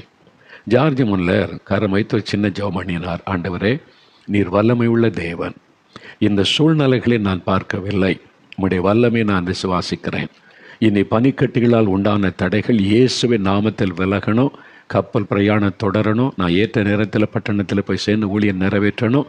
நீர் இந்த ஜெபத்தை கேட்டீர், நீர் பனி பாறைகளை விலக செய்து விட்டீர், ஸ்தோத்திரம் ஆண்டவர்னு ஜெபம் பண்ணி முடிச்சிட்டார். இப்போ கப்பல் கேப்டன் ஜெபிக்க ஆரம்பித்தார். அவர் ஆரம்பித்த உடனே ஜார்ஜ் முல்லர் அவரை தட்டி போதும் ஜெபிக்காதுன்னு நிறுத்திட்டார். அவருக்கு ரொம்ப வருத்தமாகி விட்டார். என்னடா நம்மளை ஜெபிக்க வேண்டாம்னு சொல்கிறாரு. அவர் சொன்னார், முதலாவது என் ஜெபம் கேட்கப்பட்டார், நான் ஆண்டவரிடத்தில் விசுவாசத்தோடு ஜெபித்தேன், ஆண்டவர் ஜெபத்தை கேட்டு அற்புதம் செய்துட்டார், இன்னொரு ஜெபம் தேவையில்லை. ஒன்று. ரெண்டாவது, உனக்கு விசுவாசமே இல்லை, இது எப்படி மாறும் அது எப்படி மாறும்னு கேள்வி கேட்குறேன், ஆனால் ஜெபம் பண்ணுறேன். இந்த அவிசுவாச ஜெபத்துக்கு ஆண்டவர் பதில் தர மாட்டார். அதை விட ஜெபிக்காமல் சும்மா இருக்கிறதே நல்லது, நீ ஜெபம் பண்ண வேண்டான்னு சொல்லிட்டார். இந்த கப்பல் கேப்டன் கொஞ்சம் வருத்தம், என்ன இந்த ஐயா இப்படிலாம் சொல்கிறாரு, நீ போய் பாரு முன்னாலன்னு சொன்னார். இவர் போய் பார்த்தபோது அந்த சில நிமிட நேர இடைவெளி நேரத்துக்குள்ளே கடல் கிளியர், பனி பாறைகளை காணோம், எல்லாம் கரைஞ்சி மறைந்து விட்டார். கப்பல் போகிறதுக்கு நல்ல வழி உண்டாக்கி விட்டார். அவருக்கு ஆச்சரியம், எப்படி சில நிமிட நேரத்துக்குள்ள இது எப்படி இவ்வளவு பெரிய மாற்றம் உண்டாக முடியும்? விசுவாசம். அந்த தேவ மனிதர் தேவனுடைய வல்லமையின் மீது வைத்த விசுவாசம். தேவன் அதை கனப்படுத்தினார். விசுவாசத்தை கனப்படுத்துகிற தேவன். அதனால நீங்க உங்களுடைய தேவைகள் அவசியமானதை கேட்கும் பொழுது விசுவாசத்தோடு ஜெபித்தாதான் அற்புதம் நடக்கும். எனக்கு விசுவாசமே இல்லையே அப்படிம்பாங்க. அவிசுவாசம் இருந்தால் கட்டாயம் மனம் திரும்பணும். ஆண்டவரே, என் அவிசுவாசத்தை மன்னியும் அந்த தகப்பனை போல. இந்த விசுவாசம் எப்படி தான் எனக்குள்ள வரும் அப்படின்னா, ரோமர் 10:17 தேவனுடைய வசனத்தை கேட்க கேட்க நமக்குள்ள விசுவாசம் உண்டாகும் என்று வேதம் சொல்லுகிறது. அதனால தான் நம்ம வேத வசனத்தை வாசிக்கணும், தியானிக்கணும். கர்த்தருடைய வசனம் அறிவிக்கப்படும் ஒரு கவனமாக கேட்கணும். அது விசுவாசத்தை நமக்குள்ளே தூண்டி எழுப்பும், விசுவாசத்தை நமக்குள்ளே பெருக பண்ணும். அதனால எப்பொழுதும் நீங்கள் வேதத்தை தியானித்து ஜெபிக்கிற பழக்கம் உள்ளவர்களாக இருக்க வேண்டும். அப்போ விசுவாசம். இன்னும் விசுவாசம் இல்லாமல் எதையுமே ஆண்டவரிடத்தில் பெற்றுக்கொள்ள முடியாது. எப்போ நீங்கள் ஜெபித்தாலும், எதற்காக ஜெபித்தாலும் அதை குறித்து ஒரு திட்டமான விசுவாசம் உங்களுக்குள்ள இருக்கணும். சரி, மூன்றாவது ஜெபத்தின் சமயத்தில் கவனிக்க வேண்டிய இன்னொரு காரியம் என்னன்னா, மார்க் 11:25-26 பாருங்க. அப்போ 24 ஜெபம் பண்ணும்போது விசுவாசத்தோடு ஜெபிக்கணும்னு ஆண்டவர் சொல்லிட்டார். அடுத்த வசனத்தில், நீங்கள் நின்று ஜெபம் பண்ணும்போது ஒருவன் பேரில் உங்களுக்கு யாதொரு குறை உண்டாயிருக்குமானால் பரலோகத்தில் இருக்கிற உங்கள் பிதா உங்கள் தப்பிதங்களை உங்களுக்கு மன்னிக்கும்படி அந்த குறையை அவனுக்கு மன்னியுங்கள். நீங்கள் மன்னியாதிருப்பீர்களேயானால் பரமபிதாவும் உங்கள் தப்பிதங்களை மன்னியாதிருப்பார். அப்போ இயேசுவே சொல்கிறார், நீங்கள் நின்று ஜெபம் பண்ணும்போது, ஜெபிக்கும் போது கவனிக்க வேண்டிய இன்னொரு காரியம், யார் மீதாவது வருத்தம் இருக்குதா, யார் மீதாவது கசப்பு இருக்குதா, யார் மீதாவது எனக்கு ஒரு வேதனை இருக்குதா என்று சொல்கிறார். அதாவது ஒருவன் பேரில் உங்களுக்கு யாதொரு குறை உண்டாயிருந்தாலும், உங்கள் வீட்டுக்குள்ளே கூட இருக்கலாம், கணவர் சொன்ன வார்த்தையினால் வருத்தம், மனைவியனுடைய நடக்கையினால் துக்கத்தை உண்டாக்கிட்டான், அல்ல மாமியார், மருமகள், பெற்றோர், பிள்ளைகள், சொந்தங்கள், பந்தங்கள் யாரோ ஒருத்தர் உங்களை துக்கப்படுத்திட்டாங்க, காயப்படுத்திட்டாங்க. அவங்கள குறித்த ஒரு வருத்தம், இந்த ஆள் இப்படி பண்ணிட்டாரே, இவங்க இப்படி என்ன பேசிட்டாங்களே, அவங்கள குறித்த ஒரு வருத்தம் அப்படி கசப்பாக வெறுப்பாய் மாறுகிறது. அவங்கள பார்த்தாலே பிடிக்கலை, அவங்கள்ட்ட அன்பாக பேச முடியல, முகத்தை திருப்பி கொண்டு போயிடுறீங்க. அப்போ அவங்கள குறித்த வருத்தம் உள்ளத்திலே வந்து விட்டார். உங்கள் சபையில் இருக்கலாம், இப்போதான் சபையில் அரசியலாம் பண்ணுறாங்கல்ல, அதில் இவர் எனக்கு ஆப்போசிட்டு, இவங்க எனக்கு ஆப்போசிட், எனக்கு ஓட்டு போடல ஒரு வருத்தம். யாரோ பேசின சில வார்த்தை, வேலை செய்கிற இடத்துல மேல் அதிகாரியினுடைய வார்த்தைகள், பிஸ்னஸ் பண்ணுற இடத்துல, ஊழியம் செய்கிற இடத்துல யாரோ ஒருத்தரால் நீங்கள் காயப்பட்டு, வருத்தப்படுத்தப்பட்டு, வேதனைப்படுத்தி, அவமானப்படுத்தப்பட்டு இருக்கலாம். அவங்களுக்கு குறித்த வருத்த உள்ளத்தில் இருக்கலாம். ஆண்டவர் சொல்கிறாரு, உன் இருதயத்தில் அந்த கசப்பு என்கிற வேர், மற்றவங்க மேலே ஒரு வருத்தம் என்கிற துக்கம் இருந்தால் உன் ஜெபம் கேட்கப்படாத மகளே, ஜெபம் கேட்கப்படாத மகனே. அதனால் என்ன பண்ணுறது, மன்னிச்சிரு அன்று சொல்ல. முதல்ல மன்னிச்சிரு. அவங்க உங்களை துக்கப்படுத்திட்டாங்க, அவங்க தப்பு தான் பண்ணாங்க, உங்களை வேதனை தான் படுத்தினாங்க, அவங்க செய்த தப்பு தான். ஆனால் ஆண்டவர் சொல்ல, மன்னிச்சிரு, அவங்கள மனப்பூர்வமாக நீங்கள் மன்னிச்சிருங்க. ஆண்டவரே, என்னை காயப்படுத்தினாங்க, துக்கப்படுத்தினாங்க, அவமானப்படுத்தினாங்க, ஆனாலும் நான் மனப்பூர்வமாக அவர்களை இயேசுவின் நாமத்தில் மன்னிக்கிறேன். என் இருதயத்திலிருந்து அந்த வருத்தத்தை எடுத்து போடும், அந்த கசப்பை எடுத்து போடும், தேவ அன்பினால் நிரப்பும். மன்னிக்கிற இருதயம் எப்போ வரும்? இயேசுடைய அன்பு நம்முடைய உள்ளத்தில் ஊற்றப்பட்டால். என்னால் அவர் தான் மன்னிப்புக்கு உதாரணம். சிலுவையில் அவமானப்படுத்தப்பட்டு, நிந்திக்கப்பட்டு, அவர் அறையப்பட்டு, ரத்தம் சிந்தப்பட்டு கொண்டிருக்கும் போது கூட, பிதாவே இவர்களுக்கு மன்னியும். அவங்க யாரும் மன்னிப்பு கேட்கல, ஆனால் இவர் மன்னியும் என்று சொல்லுகிறார். சிலர் சொல்லுவாங்க, அவங்க மன்னிப்பு கேட்டால் நான் மன்னிச்சிடுறேன். இல்லை, அவங்க மன்னிப்பே கேட்காட்டாலும் நீங்கள் மனப்பூர்வமாக மன்னிச்சிட்டிங்கன்னா உங்கள் இருதயம் சுத்தமாயிரும், உங்கள் இருதயத்தில் கசப்பு இருக்காது, உங்கள் இருதயம் ஃப்ரீ ஆயிருமா. நீங்கள் தேவனோட ஈஸியாக கனெக்ட் பண்ணி அவரோட பேசி அற்புதத்தை பெற முடியும். இல்லாவிட்டால் உங்களுக்கு தான் நஷ்டம். ஏன்னா உங்களுடைய உள்ளத்தில் கசப்பும் இருப்போம், தேவனோட ஐக்கியத்தை அதை தடை செய்து விடும். உங்கள் ஜெபத்துக்கு தான் பதில் வராமல் போய்விடும். இயேசுவே சொல்லுகிறார், நீங்கள் நின்று ஜெபம் பண்ணும்போது யார் மீதாவது வருத்தம் இருக்குதா, உள்ளத்தில் கசப்பு இருக்குதா, அவங்க உங்களை துக்கப்படுத்திட்டாங்களான்னு சொல்கிறாரு, மனப்பூர்வமாக மன்னிச்சிருங்க. சிலர்கிட்ட மன்னிப்பு கேட்க வேண்டியது வரும். சிலரை நீங்கள் மன்னிக்கணும், சிலர் உங்களால் பாதிக்கப்பட்டிருப்பாங்கல்ல, அப்படி மன்னிப்பு கேட்டிங்கன்னா உடனே ஆண்டவர் பதில் தருவார். நான் ஏற்கனவே சொன்னது தான், இன்னொரு முறை சொன்னால் உங்களுடைய உள்ளத்தில் ஆழமாய் பதியும். என்னுடைய ஊழியத்தின் ஆரம்ப காலத்தில் ஒரு சமயம் நான் போன சபையில், அந்த சபையில் இருந்த ஒரு முக்கியமான நபர் என்னை குறித்து இல்லாத போலெல்லாம் பேசி விட்டார். நான் சொல்லாததை சொன்னதா, செய்யாததை பொய்யான காரியம். அவர் பேசி சபையிலெல்லாம் அந்த செய்தி இப்போ உட்காந்து வீடியோவில் பேசிகிட்டு இருக்காங்கல்ல, இப்போ யூடியூப்பில் உட்காந்து பேசிகிட்டே இருக்கிறான். பொய்யான காரியத்தை எல்லாம் சொல்லி பரப்பி அது மூலமாக பணம் சம்பாதிக்க. சிலருக்கு அது சந்தோஷம். இல்லாத பொல்லாத செய்தியை சொல்லி அதில் சந்தோஷப்படுவார். அது மாதிரி இல்லாத பொல்லாத பேசுகிறோம், மனசில் வருத்தம். அப்போ எப்படி இவர் என்னை பற்றி இப்படி பேசலாம்? இல்லை, பொய்யான காரியத்தை பேசி என்னை வேதனைப்படுத்தி எல்லாருக்கும் மத்தியில் அவமானப்படுத்திட்டாங்களேன்னு துக்கம். ஆனால் சர்ச்சுக்கு போனால் அவரை பார்த்து நானும் தோத்திரம் போடுவேன் ஐயான்னு அவரும் தோத்திரம் போட்டு கொள்வார்.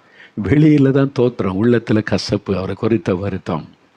ஒரு சமயம் அந்த மாதிரி சூழ்நிலையில் ஒரு கூட்டத்தில் பிரசங்கம் பண்ணி நான் அழைத்திருந்தார்கள். நான் வழக்கம் உபவாசம் பண்ணி பகலெல்லாம் ஜெபம் செய்து ஆண்டவர் என்ன செய்தி சொல்லுகிறாரோ அதை போய் சொல்லுவார். அப்போ தெய்வ சமூகத்தில் உபவாசத்தோடு காத்திருந்து ஜெபிக்கிறேன். இன்றைக்கி மாலையில் கூட்டத்தில் நான் பிரசங்கம் பண்ணணும், நான் என்ன செய்தி கொடுக்கணும், ஆண்டவரை என்னோட பேசுங்க அப்படின்னு சொல்லி காத்திருக்கிறேன். ஆண்டவருடைய முகமே எனக்கு மறைக்கப்பட்டு போச்சுது. அவருடைய பிரசன்னத்தை உணர முடியல, அவருடைய முகத்தை பார்க்க முடியல. அதனால் எனக்குள்ளே தடுமாற்றம். அதனால் பாட்டு பாடி பார்க்குறேன், துதிச்சு பார்க்குறேன், ஜெபித்து பார்க்குறேன்.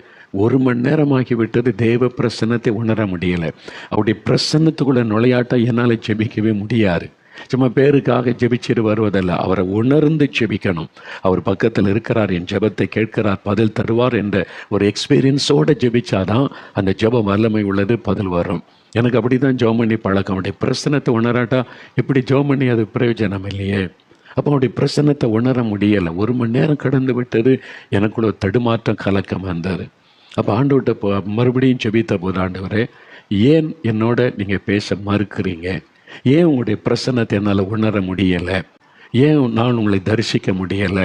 உங்களோட கூட ஒரு கனெக்ஷன் உண்டாக முடியலை? என்ன தடை ஆண்டவரே என்று ஜெபித்த போது, நான் அதை கேட்டபோது தான் ஆண்டவர் பேச ஆரம்பித்தார். மகனே, உன் இருதயத்தின் ஆழத்தை பார், அதுக்குள்ளே கசப்பு இருக்கிறது. அந்த மனிதரை குறித்த வெறுப்பு இருக்கிறது. உன் உள்ளத்தில் அவரை குறித்து கசப்பை வைத்து கொண்டிருந்தால் நான் எப்படி உன்னோடு பேச முடியும்? நான் எப்படி உன்னோடு கூட பேசி பழகி பதில் சொல்ல முடியும்? அப்போ ஆண்டவர் சொன்னார், நீ போய் ஒப்புரவாயிட்டு திருப்பி வா, அது காரியத்தை சரிப்படுத்திட்டு வா, நான் உன்னோடு பேசுகிறேன், உனக்கு செய்தியை நான் வெளிப்படுத்தி காண்பிக்கிறேன் என்று. நான் யோசித்து பார்க்குறேன், என்னடா இது ஆண்டவர், சரி மன்னிச்சிருப்பா அப்படின்னு சொல்லிட்டா பரவாயில்ல, போய் ஒப்புரவாயிட்டு வான்னு சொல்கிறாரே, அவர்கிட்ட போய் மன்னிப்பு கேட்டு ஒரு ரெக்கன்சில் பண்ணிட்டு வான்னு சொல்கிறாரே, இது எவ்வளோ கஷ்டம் இல்லை? ஒரு ஆள்கிட்ட போய் என்னை மன்னிச்சிருங்க, உங்களை பற்றி எனக்கு ஒரு தவறான எண்ணம் இருந்துச்சு, ப்ளீஸ் ஃபர்கிவ் மீ அப்படின்னு கேட்டுறது சாதாரண விஷயமா? ரொம்ப கஷ்டம் இல்லை? நான் சொல்கிறேன், நீ போயிட்டு ஒப்புரவாயிட்டு வான்னு சொல்கிறார். நான் யோசித்து பார்க்குறேன் என்ன பண்ணலாம் அப்படின்னு. எனக்கு ஒரு ஆலோசனை தெரிந்தது. நம்ம தான் ஆண்டவருக்கு ஆலோசனை சொல்கிற ஆட்கள் ஆச்சுல்ல.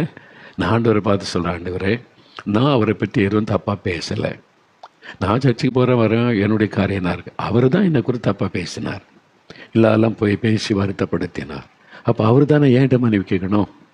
அதானே ஒழுங்கு. அவர் தான் என்னை துக்கப்படுத்தினார், அவர் தான் இல்லாத பொல்லாத பேசினார், அவரால் தான் நான் பாதிக்கப்பட்டேன். அப்போ அவர் தானே ஏன்ட்ட மன்னிப்பு கேட்கணும்? ஆண்டவருக்கு ஆலோசனை இல்லை? நம்ம அப்படி தான் சொல்லுவோம். சில சமயம் வந்தால் ஆண்டவருக்கு ஆலோசனை சொல்லுவோம். இல்லை ஆண்டவர் அப்படி கிடையாது, அவன் தான் தப்பு, என் கணவர் தான் தப்பு ஆண்டவரே, என் மனைவி தான் சரியில்லை, நான் என்ன பண்ண முடியும் அப்படின்னு. அது மாதிரி தான் நான் சொன்னேன். ஆண்டவர் சொன்னார், அதெல்லாம் எனக்கு தெரியும், நீ என்னுடைய ஊழியக்காரன் என்பதை நிரூபிக்கும்படி, நீ என்னுடைய பிள்ளை என்பதை நிரூபிக்கும்படி முதல் ஸ்டெப்பை நீ தான் எடுத்து வைக்கணும். ஃபஸ்ட்டு ஸ்டெப் நீ எடுத்து வை, நீ போய் ஒப்புரவாயிட்டு வா, அப்புறம் நான் அவன்கிட்ட பேசுகிறேன்னு சொன்னார். அவர் ரொம்ப ஸ்ட்ரிக்டானவர். அவர் சொல்லிவிட்டு அவர் மாறவே மாட்டார்.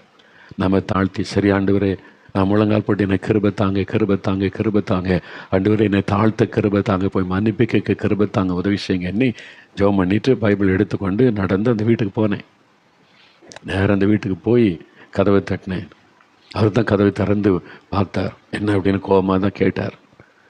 ஏன்னா அவருக்கு ஏதோ என் மேலே ஏதோ ஒரு வருத்தம், எனக்கு தெரியல. நான் ஒன்றும் அவர் சண்டை போட்டதில்லை, பேசினதில்லை. சிலருக்கு காரணம் இல்லாமல் பகைப்பாங்க தெரியுமா, காரணம் இல்லாமல் பேசுவாங்க தெரியுமா. சிலர் சொல்லுவாங்க, இந்த ஆள் உங்களுக்கு யூடியூப்பில் இப்படி பேசுகிறாருன்னா அவர் யாருன்னு எனக்கு தெரியாது. வேறெல்லாம் சொல்லுவாங்க, நான் அவரை பார்த்ததும் இல்லை, பேசினதும் இல்லை, ஏன் அப்படி பேசுகிறாரு எனக்கு தெரியல. அப்படி சிலர் இருக்காங்கல்ல, மற்றவங்களை துக்கப்படுத்தி சந்தோஷம் பார்க்கான்ங்கிறவங்க. அந்த மாதிரி அவருக்கு கோபம். ஏன் என் மேலே அவருக்கு கோபம் தெரியல. நான் என்னை தாழ்த்தி சொன்னேன், ஐயா, அதாவது நான் உங்களை நேசிக்க முடியாதபடி உங்களை குறித்த ஒரு கசப்பு என் உள்ளத்தில் வந்துட்டு, தயவுசெய்து என்னை மன்னித்து கொள்ளுங்கள். ஆண்டவர் என்னை உணர்த்தினதுனால மன்னிப்பு கேட்டேன். நான் ஏதாவது உங்களை துக்கப்படுத்தி வேதனைப்படுத்தி இருந்தா மன்னிச்சிருங்க அப்படின்னு கைகூப்பி கேட்டேன். அவ்வளோதான். அவர் என் கையை பிடிச்சிட்டு அழ ஆரம்பிச்சிட்டாரு. பெரியவர் அழுகிறார் கண்ணீர் வடித்து. இல்லை, நான் தான் தப்பு பண்ணிட்டேன், என்னை மன்னிச்சிரு. அவர் தன்னை தாழ்த்தி, அப்போ ஆவியானவர் இங்கே பலமாய் கிரியை செய்தார். ஒரு நல்ல அன்பு ஐக்கியம் எங்களுக்குள்ளே உண்டானார். அதன் பிறகு பாருங்க, எனக்காக ஜெபிக்கிற ஒரு நல்ல ஒரு தகப்பனாராய் கர்த்தர் எனக்கு மாற்றி கொடுத்தார். அதன் பிறகு எங்களுக்குள்ள அன்பு ஐக்கியம் அதிகமாயிற்று. அதன் பிறகு எனக்குள்ள என்ன சந்தோஷம் தெரியுமா? அந்த சந்தோஷம் சொல்லவே முடியாத சந்தோஷம். நான் போய் என்னை தாழ்த்தி மன்னிப்பு கேட்டுட்டு அவர் மன்னிச்சிட்டார். பெரிய மகிழ்ச்சி. வீட்டில் வந்து நான் முழங்கால் படியிடுகிறேன். ஆண்டவர் பேச ஆரம்பித்தார். நீ உன்னை தாழ்த்தி என் வசனத்துக்கு கீழ்ப்படி ஒப்பு கொடுத்ததுனால நான் இதெல்லாம் உனக்கு சொல்கிறேன்னு சொல்லி இந்த வார்த்தையை பிரசங்கம் பண்ண இன்னும் அற்புதம் நடக்கும் என்னை தைரியப்படுத்தி ஆண்டவர் அனுப்பினார். அப்போ நம்மை தாழ்த்தி இருதயத்தில் யார் மேலேயும் கசப்பு இல்லாத அளவிற்கு காத்துக்கொள்ளணும். ஆனால் அதுக்கு பிறகு யார் என்னை பற்றி என்ன திட்டினாலும் ஏசினாலும் பேசினாலும் எழுதினாலும் அந்த உள்ளத்துக்குள்ளே அது வருத்த வராமல் காத்துக்கொள்ள நான் ஜெபம் பண்ணுவேன். ஆண்டவரே, அவங்கள மனப்பூர்வமாக மன்னிக்கிறேன், அவங்கள மன்னிச்சிருங்க, அவங்கள குறித்த வருத்தம் உள்ளத்தில் வரக்கூடாது, கசப்பு வரக்கூடாது, நான் அவங்களையும் நேசிக்கணும், மன்னிக்கிற ஆண்டவரேன்னு சொல்லிட்டு நான் கடந்து போவேன். அதை நம்ம காத்துக்கொள்ளணும். நம்முடைய இருதயம் தேவ அன்பினால் எப்போவுமே நிறைந்திருக்க நீங்கள் காத்துக்கொள்ளணும். யார் மேலேயும் கசப்பு வெறுப்புக்கு இடம் கொடுக்காவிட்டால் உங்களுடைய ஜெபம் இனிமையாக இருக்கு. நீங்கள் போய் முழங்கால் போட்ட உடனே அவருடைய பிரசன்னத்தை உணர முடியும், உடனே அவரோட தொடர்பு கொள்ள முடியும். அதனால் தேவனோடு உள்ள ஐக்கியமும் சரியாக இருக்கணும், மனிதரோடு உள்ள ஐக்கியமும் சரியாக இருக்கணும். அதான் சிலுவை. சிலுவை வந்து இப்படி ஒரு மரம், இப்படி ஒரு மரம் இல்லை. இந்த மரம் எதை குறிக்கிறது? நீ தேவனோடு ஐக்கியம் சரியாக இருக்கணும், உன் இருதயம் சுத்தமாக இருக்கணும், பாவத்துக்கு இடம் கொடுக்கக்கூடாது. இந்த மரம் எதை குறிக்கிறது? மனுஷர்களோடு நீ அன்பாக ஐக்கியமாக இருக்கணும், கசப்பு வெறுப்பு சண்டைலாம் இருக்கக்கூடாது. எல்லாரும் கூட அன்பாக இருந்துட்டீங்கன்னா உங்களுடைய ஜெபத்துக்கு உடனே பதில் வரும். ஏன் ஜெபத்துக்கு பதில் வரலாம்? ஒப்புரவாகி தாழ்த்தி சரிப்படுத்தி கொள்ளுங்க, மன்னிச்சிருங்க, உடனே ஆண்டவர் பேசுவார், இடைப்படுவதை பார்க்க முடியும். சரி, நான்காவது ஒரு காரியம் இருக்கிறது. 1 யோவான் 5ஆம் அதிகாரம் 14வது வசனம். 1 யோவான் 5ஆம் அதிகாரம் 14ஆம் வசனம் வேத புஸ்தகத்தில் அதை எடுத்துக்கொள்கிறீங்களா? 1 யோவான் 5ஆம் அதிகாரம் 14வது வசனம். இது புதிய ஏற்பாடில் 330வது பக்கம். அதை எடுத்துக்கொள்ளுங்க. அந்த வசனத்தை கவனிங்க பாருங்க. நாம் எதையாகிலும் அவருடைய சித்தத்தின்படி, தேவனுடைய சித்தத்தின்படி கேட்டால், ஜெபத்திலே கேட்டால் அவர் நமக்கு செவி கொடுக்கிறார் என்பதே அவரை பற்றி நாம் கொண்டிருக்கிற தைரியம். அப்போ ஆண்டவரிடத்தில் வரும்போது நாம் எதை கேட்டாலும் அவருடைய சித்தத்தின்படி கேட்டால் அந்த ஜெபத்திற்கு பதில் வரும். அப்போ தேவ சித்தம் அறிந்து நம்மை ஜெபிக்கணும், அது முக்கியம் இல்லை? தேவ சித்தம் அறிந்து ஜெபிக்கணும். நான் இந்த காரியத்தை கேட்க போகிறேன், இது தேவ சித்தம் தானா? அதை எப்படி கண்டுபிடிக்கிறது? முதலாவது, பொதுவான ஒரு தேவ சித்தம் இருக்கிறது. அது பைபிள் எழுத வேதத்தில் இருக்கிறது. இந்த வேத வசனத்தை நீங்கள் கரெக்டாக வாசித்து அறிந்து கொண்டீங்கன்னா இதில் தேவ சித்தம் இருக்கிறது. இப்போ நான் வியாதியாக இருக்கிறேன், அப்போ என் சுகத்துக்கு ஜெபிக்கலாமா? தேவ சித்தமா? சிலர் வந்து சொல்லுவாங்க, நான் வியாதியாக இருக்கிறேன், சுகத்துக்காக ஜெபிக்கிற தேவ சித்தமானா நீங்கள் எப்படி அறியலாம்? வேத புஸ்தகத்தில் பரிசுத்த மத்தேயு 8ஆம் அதிகாரத்தில் தொழுநோயினால் பாதிக்கப்பட்ட ஒரு மனிதர் இயேசுவிடத்திலே வருகிறார். அவன் வந்து, ஆண்டவரே இயேசுவே, உமக்கு சித்தமானால் என்னை சுத்தமாக்குமால் ஆகும். விசுவாசிக்கிறான், ஜெபிக்கிறார், என்னை சுத்தமாக்குமால் ஆகும். நான் அறிஞ்சிருக்கிறேன், நான் விசுவாசிக்கிறேன் உடைய வல்லமை, ஆனால் உமக்கு சித்தமானால் என்னை சுத்தமாக்கும் அப்படின்ற மாதிரி தான் ஜெபம். இயேசு என்ன சொன்னார்? அவன் அப்படி பார்க்குறாரு, நீ ஏதோ பாவம் செய்திருக்கிற, அதனால் அந்த வியாதி வந்திருக்குது, அதனால் இந்த இப்போல்லாம் சுகமாக்க முடியாது, நீ கொஞ்ச நாள் வியாதியில் கஷ்டப்படு அப்படி இயேசு சொன்னாரா? இல்லை. அவரை தேடி ஆயிரமான மக்கள் வந்தாங்க. ஒருவரை பார்த்தும் நீ சுகமாவது எனக்கு சித்தம் கிடையாது, போ சுகமாக்க மாட்டேன்னு சொல்லவே இல்லை. அவர் தேடி வந்த அத்தனை பேரையும் குணமாக்கினார். எல்லாருக்கும் அற்புதமான சுகமிடுதலை கொடுத்தார். அதுக்கு என்ன அர்த்தம்? நாம் சுகமாயிருப்பது தேவ சித்தம். ஒரு வியாதியஸ்தன் சுகத்துக்காக ஜெபிப்பது தேவ சித்தம். கட்டாயம் அதில் அற்புதம் நடக்கும். அதே மாதிரி பிசாசின் கட்டுகளோடு இருக்கிறவங்க விடுதலை பெற ஜெபிப்பது தேவ சித்தம்தான். வசனத்தில் சொல்லப்பட்டதெல்லாம் தேவ சித்தம். அதை முழுமையாக விசுவாசித்து ஜெபித்தால் போதும். ஆனால் சில காரியத்திற்கு வசனத்தில் சொல்லாததுக்கு எப்படிங்க ஜெபிக்கிறது? என்ன வேலை வேணும், என்ன பிஸ்னஸ் செய்வது, அதில் தேவ சித்தத்துக்கு எப்படி ஜெபிக்கிறது? அந்த எண்ணம் வரும். ரோமர் 8ஆம் அதிகாரம் 27ஆம் வசனத்தில் பரிசுத்த ஆவியானவர் தேவனுடைய சித்தத்தை வெளிப்படுத்துகிறவர் என்று எழுதப்பட்டிருக்கிறது. அதில் யோவான் 16:13 வரப்போகிற காரியத்தை நமக்கு தெளிவாக அறிவிக்கிறவர் பரிசுத்த ஆவியானவர் என்று எழுதப்பட்டிருக்கிறது. அப்போ பரிசுத்த ஆவியானவர் தான் தேவனுடைய பரிபூர்ண சித்தத்தை நமக்கு வெளிப்படுத்த முடியும். அந்த பரிசுத்த ஆவியானவர் மூலமா வேத வசனத்தை நம்ம கரெக்டாக தியானிச்சா ஆவியானவர் தேவ சித்தத்தை நமக்கு வெளிப்படுத்தி காண்பிப்பார். அதனால தான் தினந்தோறும் வேதத்தை கருத்தாக வாசித்து தியானிக்கணும். பரிசுத்த ஆவியானுடைய உதவியோடு நீங்கள் வசனத்தை தியானிச்சாதான் அதனுடைய உண்மையான அர்த்தமும் அதனுடைய தெளிவும் நாம் அறிந்து கொள்ள முடியும். அப்போ அதன் மூலமாக தேவ சித்தம் என்னது என்பதை புரிந்து கொள்ள முடியும். அதனால நீங்கள் பரிசுத்த ஆவிக்குள்ளே நிறைந்திருக்கணும். அது மாத்திரம் இல்லை, சில காரியத்திற்கு பைபிளில் எழுதப்படலை, உனக்கு என்ன வேலை அப்படின்னு ஏதாவது எழுதியிருக்குதா, பிஸ்னஸை குறித்து வேலை பற்றி அதெல்லாம் இல்லை. அப்போ அதுக்கு நீங்கள் ஜெபிக்கும்போது, அதற்காக ஜெபிக்கும்போது பரிசுத்த ஆவியினுடைய உதவியை நாட வேண்டும். நீங்கள் பரிசுத்த ஆவிக்குள்ளே நிறைந்து ஜெபிக்கும்போது ஆவியானவர் பிதாவின் சித்தத்தை தெளிவாக நமக்கு வெளிப்படுத்தி காண்பிப்பார். இப்போ நான் ஒரு காரியத்துக்கு ஜெபிக்கணும், உதாரணம் ஒரு ஊழிய அழைப்பு வருது, 4-5 அழைப்பு வருது, நான் எந்த இடத்துக்கு போனோம் எப்படி போனோம் அது ஆண்டவருக்கு முன்னால் வைத்து முழு இருதயத்தோட எந்த விதமான விருப்பத்துக்கு இடம் கொடுக்காம இந்த ஊருக்கு போகணும் அப்படின்னு விரும்பி ஜெபிச்சா அது தேவ சித்த மாதிரியே தெரிய ஆரம்பிச்சிடும். இந்த நாட்டுக்கு போகணும் அப்படின்னு நம்ம ஆசைப்பட்டுட்டா அது தேவ சித்த மாதிரியே தெரிய ஆரம்பிச்சிடும். அதுக்கு இடம் கொடுக்கக்கூடாது. முழுமையாக பரிசுத்தாவின் இடம் கொடுத்து ஆண்டவர் என்னை ஆட்கொள்ளும், என் சிந்தனை ஆட்கொள்ளும், எண்ணங்களை ஆட்கொள்ளும், பரிசுத்தாவினர் முழுமையாக நிரப்பொன்னி அந்த ஆவியானவர் நிரப்பி நம்மை ஆட்கொண்டு ஆண்டவரே உம்முடைய சித்தம் என்ன, இதில் நான் என்ன தீர்மானம் எடுக்கணும், என்ன செய்யணும் எனக்கு வெளிப்படுத்தோன்னே பரிசுத்தாவிக்குள்ளே நிரம்பி நம்ம காத்திருக்கும் பொழுது, அமர்ந்திருக்கும் பொழுது பரிசுத்தாவியானவர் தெளிவாய் நம் இருதயத்திலே காரியத்தை விளங்க பண்ணுவார். நம்முடைய இருதயத்தில் தெளிவாக தெரியும் தான் தேவ சித்தம் என்று. அதை ஆவியானவர் தெளிவுபடுத்துவார். அதில் வந்து குழப்பம் இருக்காது, பயம் இருக்காது, ஒரு சந்தோஷம் தெளிவு இருக்கும். அதை நீங்கள் தைரியமாக கேட்கலாம். நீங்கள் வாக்கு கொடுத்தீங்க, இது உம்முடைய சித்தம், எனக்கு இதை செய்யுங்க, இயேசுவின் நாமத்தில் இதுக்காக ஜெபிக்கிறேன்னா கட்டாயம் அற்புதம் நடந்துடும். ஏன்னா தேவ சித்தத்தின்படி ஜெபிக்கிறனால தான் நாம் எதையாகிலும் அவருடைய சித்தத்தின்படி கேட்டால் நமக்கு பதில் தருவார். அவருக்கு சித்தமில்லாலாம் கேட்டுக்கிட்டா ஆண்டவர் பதிலே தர மாட்டேங்கிறார், ஜெபத்துக்கு பதில் வரல அப்படின்னு சொன்னால் நீங்கள் தேவ சித்தமில்லாத ஏதோ ஒரு காரியத்துக்கு ஜெபித்து கொண்டு இருக்கலாம். அதனால் தேவ சித்தத்துக்கு ஒப்பு கொடுங்க, உங்களை அர்ப்பணித்து கொள்ளுங்க. தேவ சித்தத்துக்கு உங்களை அர்ப்பணித்து நீங்கள் ஜெபிக்கணும். அதில் உதாரணத்துக்கு ஒரு காரியம் பாருங்கள், நம்ம வந்து எல்லோரும் ரட்சிக்கப்படணும்னு ஜெபிக்கிறோம். எங்கள் வீட்டில் எல்லாம் ரட்சிக்கப்படுற தேவ சித்தமாக அது எப்படி அறிவது? அப்போஸ்தலர் நடபடிகள் 16:31 வசனம்னு சொல்லுது, கர்த்தராகிய இயேசு கிறிஸ்துவை விசுவாசி, அப்பொழுது நீயும் உன் வீட்டாரும் ரட்சிக்கப்படுவீர்கள். அப்போ நம்ம வீட்டார் எல்லாம் ரட்சிக்கப்படுது தேவ சித்தம். இந்த வசனத்தை வைத்து விசுவாசத்தோடு ஜெபிச்சிங்கன்னா அவருடைய சித்தத்தின்படி குடும்பம்லாம் ரட்சிக்கப்படும். அதே மாதிரி 1 தீமோத்தேயு 2:4 வாசிக்கும் பொழுது எல்லாரும் ரட்சிக்கப்படவும் சத்தியத்தை அறிகிற அறிவை அடையவும் தேவன் சித்தமுள்ளவராக இருக்கிறார். அப்போ எல்லாரும் ரட்சிக்கப்பட நம்ம ஜெபிக்கலாம். உங்கள் கிராமத்தில் உள்ளவங்க, கூட படிக்கிறவங்க, கூட வேலை பார்க்குறவங்க, பட்டணத்தில் உள்ளவங்க, நம்முடைய மாவட்டத்தில் உள்ளவங்க, தேசத்தில் உள்ள எல்லாருமே ரட்சிக்கப்பட்டு சத்தியத்தை அறிகிற அறிவை அடைய தேவன் சித்தமுள்ளவராக இருக்கிறான்னு வேதம் சொல்லுது. அது தேவ சித்தம். அதனால் ஆண்டவர் இவங்க ரட்சிப்புக்கு ஜெபிக்கலாமா தேவ சித்தமா, இவங்களுடைய ரட்சிப்புக்கு ஜெபிக்கலாமா தேவ சித்தமானு கேட்க தேவையில்லை. ஆண்டவர் எல்லாரும் ரட்சிக்கப்படுவது உங்களுடைய சித்தம், அதனால் உங்களுடைய ரட்சிப்புக்காக ஜெபிக்கிறேன் அப்படின்னு விசுவாசத்தோடு ஜெபித்தீங்கன்னா அவங்க ரட்சிக்கப்படுவார்கள். அப்படி தான் நம்ம தேவ சித்தத்தை அறிந்து கொள்ளணும். அப்போ தேவ சித்தத்தின்படி நம்ம ஜெபிக்கிறாரு. அப்போ நினச்சேன், முதலாவது இருதயம் சுத்தமாக இருக்கணும், 2வது விசுவாசம் உறுதியாக இருக்கணும், பெற்றுக்கொள்வோம் என்று விசுவாசிக்கணும், 3வது மன்னிக்க வேண்டியவங்களை மன்னிச்சிடணும், கசப்புக்கு இடம் கொடுக்க கூடாது, 4வது தேவ சித்தத்தின்படி ஜெபிக்கணும். இதை நீங்கள் கவனிக்கணும், எதுக்கு ஜெபிச்சாலும் தேவனுடைய சித்தமா என்பது.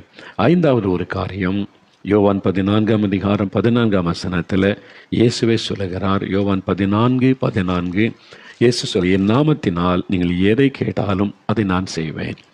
இயேசு என்கிற நாமத்தில் நீங்கள் ஜெபிக்கணும். அப்போ நீங்கள் எதை கேட்டாலும் நான் உங்களுக்கு செய்வேன் என்று ஆண்டு சொன்னார். 13 பாருங்கள், நீங்கள் என் நாமத்தினாலே எதை கேட்பீர்களோ குமாரனில் பிதா மகிமைப்படும்படியாக அதை செய்வேன். 2 காரியம் சொன்னார். 1, பிதாவை நோக்கி நான் இயேசுவின் நாமத்தில் இந்த காரியத்துக்கு ஜெபிக்கிறேன், பிதாவே உம்முடைய குமாரனாக இயேசுவின் நாமத்தில் இந்த அற்புதம் நடக்கணும், நான் விசுவாசிக்கிற இந்த நாமத்தை சொல்லி ஜெபிச்சா அற்புதம் நடக்கும். இன்னொன்று, என் நாமத்தினாலே நீங்கள் எதை கேட்டாலும் நான் அதை செய்வேன் அப்படின்னா, இயேசுவே எனக்கு இதை செய்யும், இயேசுவே எனக்கு இந்த அற்புதம் நடக்கணும், இயேசுவே எனக்கு சுகம் உண்டாகணும், இயேசுவே என் குழந்தைக்கு அற்புதம் நடக்கணும், இயேசுன்ற நாமத்தை சொல்லி இயேசு கிறிஸ்துவின் நாமத்தில் விடுதலை உண்டாகணும்.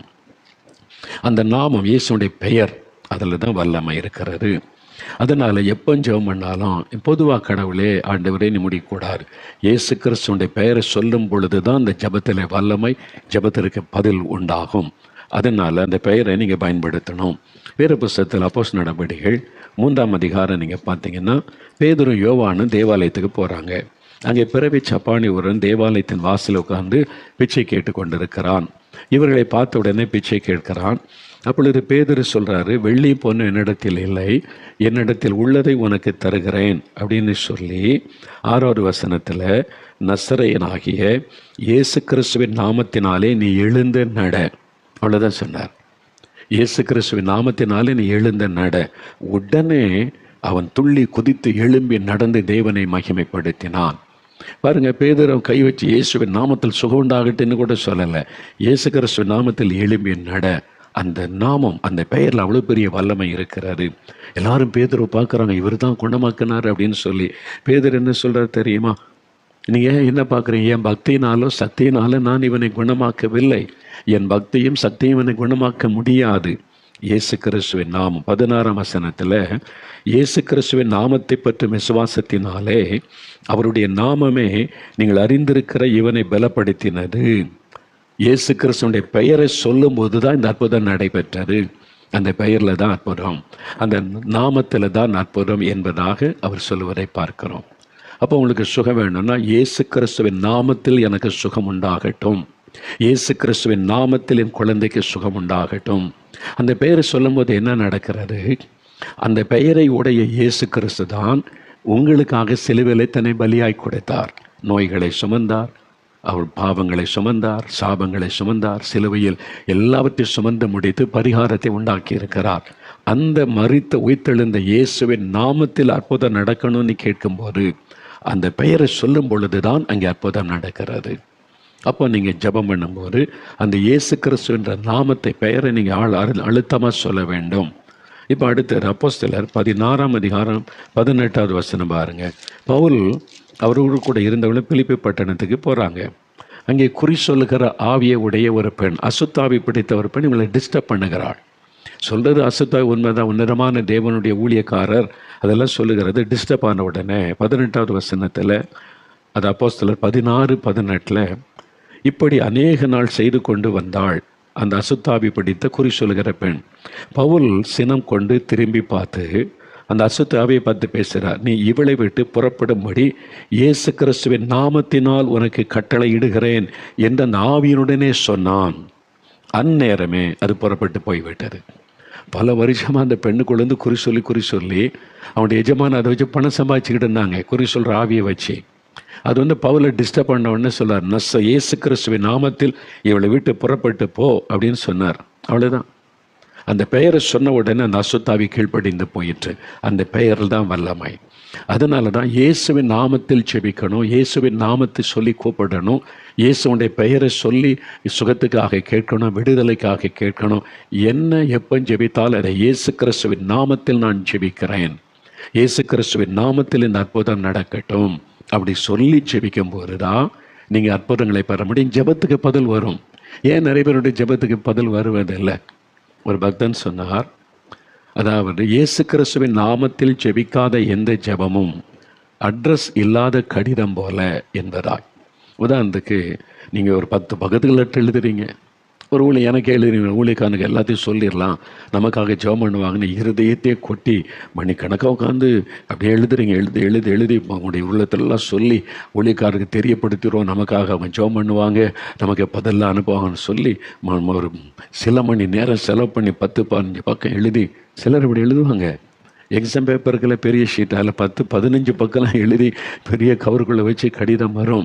அவங்க உள்ளத்தில் உள்ளதெல்லாம் கொட்டி எழுதியிருப்பாங்க. அவங்க சரித்திரத்தை சிலர் எழுதியிருப்பாங்க. பாவம், அதெல்லாம் அவங்க மன விட்டு போய் சொல்லி எழுதிட்டா அவங்களுக்கு ஒரு சந்தோஷம், நிம்மதி. ஒரு ஊழியக்காரன்ட்ட சொல்லிட்டா கடவுள்கிட்ட சொன்ன மாதிரின்னு அவங்க நினச்சி எழுதுவாங்க. அந்த மாதிரி ஒருத்தர் எழுதுகிறாங்க, 10-15 பக்கம் எழுதி கவருக்குள்ளே வச்சு அதை ஒட்டி போஸ்ட் ஆஃபீஸில் கொண்டு போடுறாங்க. உள்ளுக்குள்ளே கடிதம் மோகன் சிலாசரஸுக்கு அப்படின்னு சொல்லி இதெல்லாம் எழுதியிருக்கிறேன்னு சொல்லி நம்ம போஸ்ட் ஆஃபீஸில் போய் ஸ்டாம்பெல்லாம் ஒட்டி போட்டாச்சு. ஆனால் அட்ரஸ் எழுதலை. மோகன்லாசஸுடைய அட்ரஸ் எழுதலை, முகவரியே எழுதலை. ஆனால் கடிதம் கரெக்டாக அவருக்கு தான் எழுதப்பட்டது, பெயர் சொல்லி எழுதியிருக்குது, கவருக்குள்ளே வச்சுருக்குது, ஸ்டாம்பெல்லாம் ஒட்டியாச்சு, போஸ்ட் ஆஃபீஸில் போட்டாச்சு. 5 நாள் ஆச்சு, 10 நாள் ஆச்சு, பதிலே வரல. என்ன இவர் நமக்கு பதிலே சொல்ல, நம்முடைய கடிதத்துக்கு பதிலே சொல்ல. நான் இவ்வளோ பெரிய கடிதம் எழுதினேன், கண்ணீரோடு எழுதினேன், என் இருதயத்தை கொட்டி எழுதினேன், பதிலே வரல. எப்படி வரும்? ஏன்னா அட்ரஸ் இல்லை. மோகன்லாசஸ் அட்ரஸ் இருந்தால் தானே அவருக்கு போய் அந்த கடிதம் கிடைக்கும். கடிதம் கிடைச்சா தானே பதில் தர முடியும். அதே மாதிரி தான் இயேசு கிறிஸ்துவின் நாமத்தில் ஜெபிக்காத எந்த ஜெபமும் பரலோகத்துக்கு போகாது, ஆண்டவருடைய பிரசன்னத்தில் போகாது, அந்த ஜெபத்துக்கு பதில் வராது. அப்போ இயேசு கிறிஸ்துவின் நாமத்தில் நான் ஜெபிக்கிறேன், இயேசு கிறிஸ்துவின் நாமத்தில் ஜெபிக்கிறேன் பிதாவே, இயேசுவே அப்படின்னு அவருடைய பெயரை சொல்லி கூப்பிட்டு பிரார்த்தனை செய்வார். அப்போ ரொம்ப முக்கியமான காரியம் இயேசுனுடைய பெயரை சொல்லி ஜெபிக்கிறது. ஏன்னு சொன்னால் அவர் தானே சிலுவையில் நமக்காக பாவம், சாபம், வியாதி, வேதனை, கஷ்டம், கவலை, கண்ணீர், நெருக்கம், தோஷங்கள் எல்லாத்தையும் சுமந்து முடிச்சிட்டார். அப்போ சிலுவையில் நமக்காக மரித்து உயிர்த்தெழுந்த அந்த இயேசுவின் பெயரை சொல்லும்போது தான் நம்முடைய ஜெபத்துக்கு பதில் வரும். அதனால் ரொம்ப இந்த சிம்பிளான 5 காரியம் மனதில் பதித்துக்கணும். எப்போ ஜெபம் பண்ண போனாலும் முதலாவது என் இருதயம் தேவனோடு புரிந்து இருக்குதா, என் இருதயத்தில் ஏதாவது பாவ கரைப்பட்டு தேவனோடு உள்ள ஐக்கியம் தடைப்பட்டு இருக்கிறதான்னு முதல்ல செக் பண்ணி, ஆண்டவரே உம்முடைய ரத்தத்தினால கழுவி பரிசுத்தப்படுத்துங்க அப்படின்னு ஒப்பு கொடுத்து அவரோட காரியத்தை சரிப்படுத்தணும். 2வது விசுவாசம். நீங்கள் எதுக்கு ஜெபிக்க போகிற பெற்றுக்கொள்வேன், சும்மா ஜெபம் பண்ணி பாப்பா, அப்படி இல்லை. உறுதியாக விசுவாசம், நான் ஜெபிக்கிற ஆண்டவர் அற்புதம் செய்வார், எனக்காக வழி திறக்கப்படும், எனக்காக ஒரு அற்புதம் நடக்கும், இயேசு செய்வார், உறுதியான விசுவாசத்தோட. அடுத்தது ஏதாவது கசப்பு, யார் மீதாவது வெறுப்பு இருந்தால் அதை உடனே நீங்கள் சரிப்படுத்தி கொள்ளணும், அவங்கள மன்னிக்கணும். ஒருவேளை தூரத்தில் இருக்காங்க, உடனே பார்க்க முடியாதுன்னா முடிஞ்சால் ஃபோன் பண்ணி கூட நீங்கள் பேசி மன்னிப்பு கேட்கலாம். இல்லை நேரில் போய் பேசுகிற விதண்டவாதம் ஏதாவது பேசி மறுபடியும் பிரச்சனை உண்டாக்கிடுவாங்கன்னு சொன்னாச்சு, அவர் கடிதம் எழுதி அவங்களுக்கு நீங்கள் போட்டு மன்னிப்பை கேட்கலாம், மன்னிப்பை தெரியப்படுத்தலாம். ஆவியானவர் தெளிவாக சொல்லி நீ போய் அவங்களோட ஒப்புரவாக நீ பேசினால் அப்படிப்பட்டவங்கள்ட்ட போய் நீங்கள் ஒப்புரவாகி பேசி ஐக்கியப்பட்டு கொள்ளுங்க. எல்லாரோடையும் போய் ஐக்கியப்பட விட மாட்டார். சிலரை மன்னிக்க சொல்லுவார், சிலரோடு ஐக்கியப்பட சொல்லுவார். அதை நீங்கள் அறிந்து ஆவியானவரோடு இணைந்து நீங்கள் செயல்படணும். அப்போ சிலரை மன்னிக்கணும், சிலரோடு கூட மன்னிப்பு கேட்கணும். அவ்வளோதான் ஆண்டவர் சொல்லியிருக்கிறார். அடுத்தது தேவ சித்தம் அறிந்து ஜெபிக்கணும். நான் கேட்குறேன்னு இது தேவ சித்தமா, தேவனரை விரும்புவாரா, வசனத்தின்படி தேவ சித்தம் தானா, அதை அறிந்து ஜெபிக்கணும். அடுத்தது இயேசுவின் நாமத்தில் ஜெபிக்கணும். அந்த ஜெபிக்கும் போது பரிசுத்தாவிக்குள்ளே நிரம்பி நீங்கள் ஜெபிக்கலாம். ஆவியானவருக்கு இடம் கொடுத்து ஆவிலே நிரம்பி ஜெபிக்கலாம். அந்த ஜெபத்துக்கு ஆண்டவர் இந்த காரியத்தை மனதில் வைத்து ஜெபிக்கும் போது அற்புதம் நடக்கும். புரிந்து கொண்டீங்களா? அப்போ ஜெபத்தை பற்றி என் ஜெபம் கேட்கப்படணும்னா சும்மா போய் ஆண்டவர்கிட்ட போய் என்ன கேட்டாலும் தந்துடுவார்னு அப்படியே போய் ஜெபிக்கிற அப்படின்னு இல்லை. இதெல்லாம் கவனிக்கணும். இதெல்லாம் வேறு வசனம். ஏன் ஜெபத்துக்கு பதில் வரமாட்டேங்குது, இவ்வளோ ஜெபிச்சுட்டேன்னா இதெல்லாம் செக் பண்ணுங்கள். செக் பாயிண்ட் எழுதி வைத்து கொண்டு இந்த வசனத்தை வைத்து உங்களை சோதித்து பார்த்து ஜெபிக்க. நான் ஜெபிக்கும் போது இதெல்லாம் கவனிப்பேன். இதெல்லாம் ஆண்டவர் என்னை கற்றுக் கொடுத்தாரு. இதெல்லாம் கவனித்து ஜெபிச்சாதான் ஜெபத்துக்கு பதில் வரும் என்று சொல்லி. சரியா? இப்போ ஜெபம் பண்ண போகிறோம். நான் ஒரு 2 நிமிஷம் டைம் தர்றேன். உங்களை சோதித்து பார்த்து என் இருதயத்தில் ஏதாவது பாவம் இருக்குதா, குறை இருக்குதா ஜெபிக்கணும். முடிந்தால் முழங்கால் படி இட்டுக்கொள்ளுங்க, கண்களை மூடிக்கொள்ளுங்க. இருதயத்தில் ஏதாவது குறை இருக்குது, பாவம் இருக்குது, ஆண்டவருடைய பிரசன்னத்தை உணர முடியலன்னா இருதயத்தில் கை வைத்து ஆண்டவரே இயேசுவே என் பாவத்தை மன்னிங்க, உங்கள் ரத்தத்தினால் என்னை கழுவுங்க, எனக்குள்ள கோபம், எரிச்சல், பகைகள், சண்டைகள் இந்த மாதிரிலாம் இருக்குது, என்னை மன்னிச்சிருங்கன்னு சொல்லி கேளுங்க. நீங்கள் யாரையாவது மன்னிக்கணுமான ஆண்டவரே அவங்களை குறித்த கசப்பு இருக்குது, வெறுப்பு இருக்குது, அந்த நான் மனப்பூர்வமாக மன்னிக்கிறேன், இனி அந்த கசப்புக்கு இடம் கொடுக்க மாட்டேன், என் உள்ளத்தை விட்டு கசப்பான வேற எடுத்து போடும் அப்படின்னு ஜெபம் பண்ணுங்க. நான் விசுவாசிக்கிறேன், இப்போ சுகத்துக்காக ஜெபிக்க போகிறேன், பெற்றுக்கொள்ள போகிறேன், நான் இந்த காரியத்துக்கு ஜெபிக்க போகிறேன், அற்புதம் நடக்கும் நான் விசுவாசிக்கிறேன்னு சொல்லுங்க. இது உம்முடைய சித்தம் என்பதை நான் அறிந்து கொண்டேன். வசனத்தின் மூலமாய், ஆவியானவர் மூலமாய். அதனால நான் தைரியமாக ஜெபிக்கிறேன். இயேசு கிறிஸ்துவின் நாமத்தில் ஜெபிக்கிறேன். ஜெபிங்க ஜெபிங்க, வாய் திறந்து. இயேசு கிறிஸ்துவின் நாமத்தில் இந்த காரியத்தில் அற்புதம் நடப்பதாக, சுகம் உண்டாவதாக, விடுதலை உண்டாவதாக. இயேசு கிறிஸ்துவின் நாமத்தில் வழி திறக்கப்படுவதாக. இப்பொழுது நசரேயனாக இயேசுவின் நாமத்தில் ஆண்டவரே, நான் ஜெபிக்கிற காரியத்தில் ஒரு அற்புதத்தை நான் எதிர்பார்க்கிறேன். என் ஜெபத்தை நீர் கவனமாய் கேட்கிறீர். என் ஜெபத்திற்கு பதில் தருகிறீர். நான் அதை விசுவாசித்து இயேசு கிறிஸ்துவின் நாமத்தில் நான் ஜெபிக்கிறேன். இந்த பொல்லாத வியாதி இயேசு கிறிஸ்துவின் நாமத்தில் விலகட்டும். இந்த பொல்லாத ஆவி இயேசு கிறிஸ்துவின் நாமத்தில் விலகி போகட்டும். இயேசு கிறிஸ்துவின் நாமத்தில் தடைகள் விலகி காரியங்கள் வாய்க்கட்டும். இயேசு கிறிஸ்துவின் நாமத்தில் கர்ப்பத்தின் ஆசீர்வாதம் உண்டாகட்டும். இயேசு கிறிஸ்துவின் நாமத்தில் என் குடும்பத்துக்குள்ளே சமாதானம், அன்பு, ஐக்கியம் உண்டாகட்டும். இயேசு கிறிஸ்துவின் நாமத்தில் எல்லாரும் ரட்சிக்கப்பட்டு என் குடும்பமே சாட்சியாக நிற்கும்படியான ஆவிக்குரிய மாற்றம் உண்டாகட்டும். என்னுடைய வியாபாரம் இயேசுவின் நாமத்தில் ஆசீர்வதிக்கப்படட்டும். வேலையில உயர்வு இயேசுவின் நாமத்தில் உண்டாகட்டும். படிப்பில்லை வெற்றி இயேசு கிறிஸ்துவின் நாமத்தில் உண்டாக நான் ஜெபிக்கிறேன். இயேசு கிறிஸ்துவின் நாமத்தில் அற்புதம் நடப்பதாக. என் குடும்பத்தில் இருக்கிற எல்லா போராட்டங்களும் இயேசுவின் நாமத்தில் விலகட்டும். உம்முடைய ரத்தத்தை இந்த வீட்டுக்குள்ளே தெளித்து நான் ஜெபிக்கிறேன். உம்முடைய பிரசன்னத்தினால் என் வீடு நிரப்பப்பட்டு இப்பொழுது உம்முடைய ஆசீர்வாதமும் அற்புதங்களும் என் வீட்டில் நடக்கட்டும். ஆண்டவரே, இந்த காரியத்தில் ஒரு அற்புதத்தை நான் இயேசு கிறிஸ்துவின் நாமத்தில் எதிர்பார்க்கிறேன். இயேசு கிறிஸ்துவின் நாமத்தில் அற்புதம் நடப்பதாக. ஆண்டவர் ஜெபத்தை கேட்டதற்காய் ஸ்தோத்திரம். பதில் கொடுத்து விட்டதற்காய் ஸ்தோத்திரம். பெற்றுக்கொண்டேன் என்று நான் விசுவாசிக்கிறேன். இயேசு கிறிஸ்துவின் நாமத்தில் ஜெபிக்கிறோம் பிதாவே. ஆமேன், ஆமேன்.